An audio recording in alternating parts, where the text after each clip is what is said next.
好咁啊，嚟自佛教倫敦學校許定國校長啦。咁啊，頭先聽咗今日個組合，我覺得幾有意思嘅。頭先就3間私校係啦嘅學校啦，咁啊分享咗佢話幸福校園嗰個嘅設計。咁啊，我佛教倫敦學校啦，咁我哋就係一間津貼學校嚟嘅。咁究竟又喺一間津貼學校入邊啊，我哋點樣去營造一個幸福校園，又或者推行一啲幸福校園嘅活動呢？咁其實又調翻轉啦，我哋做幸福校園嘅時候，頭先一開始做一個主題演講，其實嶺大嗰邊就係一個快樂嘅指數，即係點樣令到學生快樂呢？又或者我哋要諗嘅一樣嘢就係話，除咗學生快樂之外，其實教師嘅快樂亦都非常之重要嘅喎。我哋喺兩者之間點樣取得平衡呢？我哋睇翻津貼學校有時有個諗法就係話，有啲學生就話佢哋點樣令佢翻學翻得快樂，又或者喺個嘅家長嘅角度又話點樣安心地令到小朋友喺個校園環境入邊學得開心。咁但係小朋友有時就好得意嘅一樣嘢嘅，一提到要讀書各樣嘅嘢，咦咁好似就同呢個快樂咧越行越遠啦。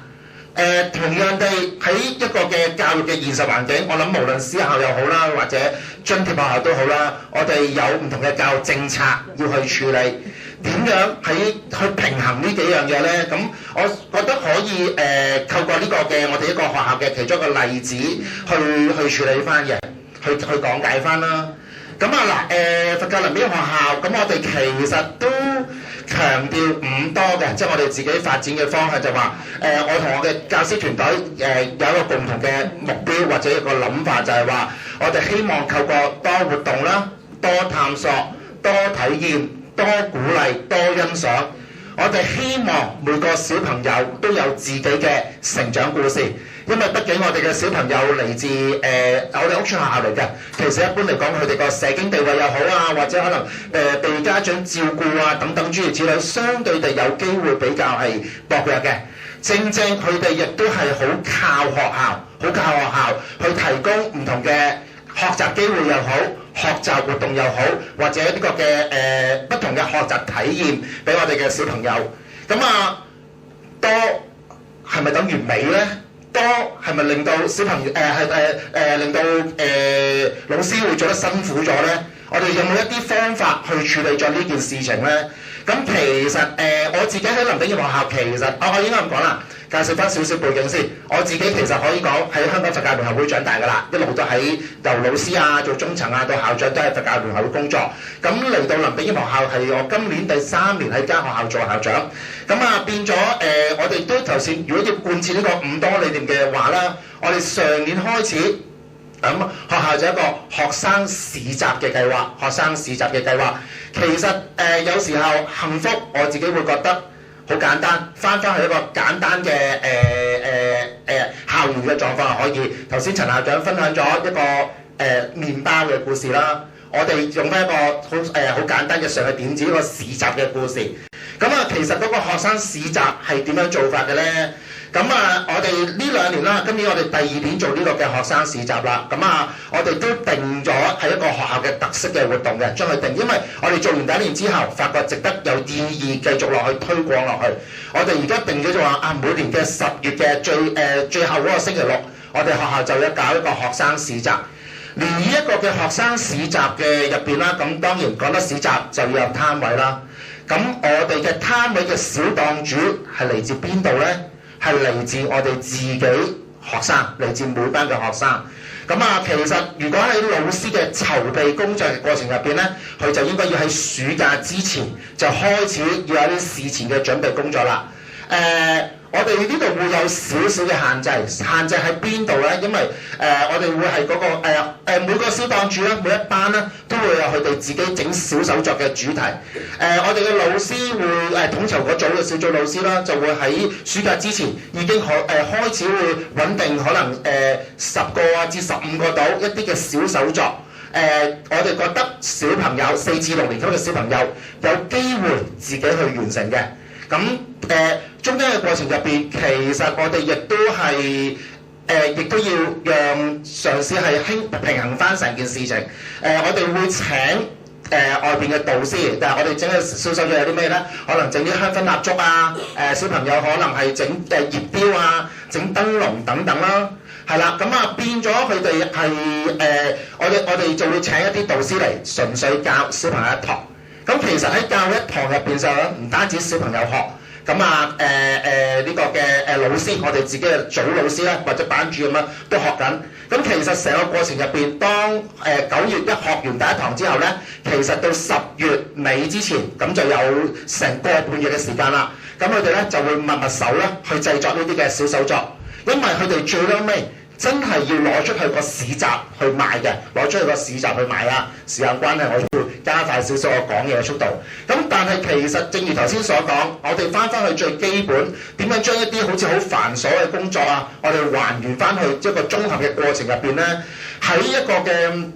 學生嘅層面，我哋其實喺個籌備嘅工作入邊啦，小朋友就要學識個市集攤位嘅設計啊、價格嘅定價啊、定價。去到市集執行期間，佢點樣佈置嘅攤位，點樣帶領呢個市集？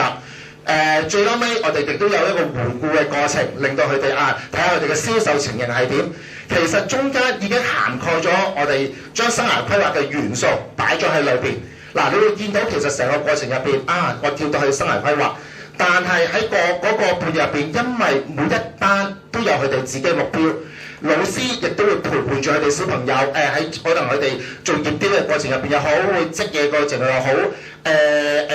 做人狐煎織嘢嘅過程入邊又好啦。遇到問題，老師班主任要同學生一齊去解決。我嗰個半夜情況咧，其實同一時間係做緊班級經營，因為佢哋有個共同嘅目標，去做小手作。呢2年例子咧，每一班每個小手每個市集。大概佢哋係做70件、80件作品，全班一齊合作去做70件、80件作品，咁就成就咗我哋嗰個學生市集。同樣地，其實頭先所講點樣將一個活動涵蓋咗唔同嘅教育政策，令到教師工作量從而減低咧。我哋做緊生涯規劃，呢啲嗰幾個框架，我諗大家知啦。咁啊，我哋都唔花時間去講啦。咁就我諗未必有時間睇片啦。咁我直接去跳落去後邊嗰個嘅位置啦。嗱，咁頭先所講到就係話個學生市集，其實學生係每班嘅學生入邊，我哋其實亦都因應緊唔同嘅學生嘅能力，去參與佢哋唔同嘅活動嗰度。咁就其實有嗰6個嘅類型，咁學生係體驗喺呢個體驗嘅過程入邊啦，佢哋就從而認識到自己，佢哋係中意做啲乜嘢，唔中意做啲乜嘢。因為我哋每年都搞啊嘛，佢今年試過頭先個類型其中一個角色，下年可能試第2個類型咯。咁亦都調翻轉，佢哋係真係有個目標，因為我哋市集真係籌到嘅錢，我哋係呢2年啦，我哋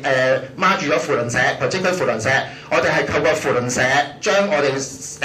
賣出嚟得到嘅款項咧，係捐咗出去嘅。咁好似今年咁，扶輪社就會將我哋嘅捐大概2萬幾蚊啦，賣到2萬幾蚊嘅市款啦，咁就係捐咗去柬埔寨。小朋友亦都有個目標，亦都體會到我哋自己佛教學校點樣去自利利他嘅精神。咁喺老師嘅過程入邊啦，咁其實就係一個嘅團隊嘅角色。其實一啲又係好簡單嘅教育理論 ，back to basic， 點樣做 facilitator， 陪伴住學生去做呢件事情咯。咁同埋成個團隊，大家就係話逐啲所講一鴨幾食啦。做緊班級經營，做緊生涯規劃。其實高年級我哋可能有啲 STEAM 嘅元素。低年級嗰度佢哋擺嘅攤檔咧，其實係遊戲攤位，可以靠值價值教育去設計唔同嘅遊戲。咁所以最後尾其實總結嚟講就係話幸福嘅校園，我自己個體會就係話可以係簡單喺而家我哋咁教育咁繁瑣嘅政策下邊，教師工作量嘅咁多嘅情況之下，點樣令到學生有一個有意義嘅學習生活呢？我哋就係話我哋嘅團隊嘅氛圍啦，有個目標同埋有個方向。然之後呢個都要講多少少，借多30秒嘅時間。其實呢一個市集嗰個嘅 idea 係嚟自我其中嘅一位老師。嗰個老師上年嘅時候呢，係一位入職咗1年嘅合約老師嚟啫。當大家成個校園入邊嗰個氛圍，老師同校長之間可以互相交流、互相溝通嘅時候，傾到有呢個點子嘅時候 ，OK， 校長做嘅角色就係去幫佢哋成立一個統籌嘅團隊，再安排一啲可能點樣將個計劃落地，就可能安排一啲有經驗嘅行政嘅同事啦，去幫手大家去平衡成個工作啦。咁呢個正正其實我哋做緊嘅，唔單止係做緊學生嘅班級經營，唔單止做緊生涯規劃，亦都做緊一個團隊嘅建設咯。咁啊，時間關係，我今日分享到呢度為止，多謝大家。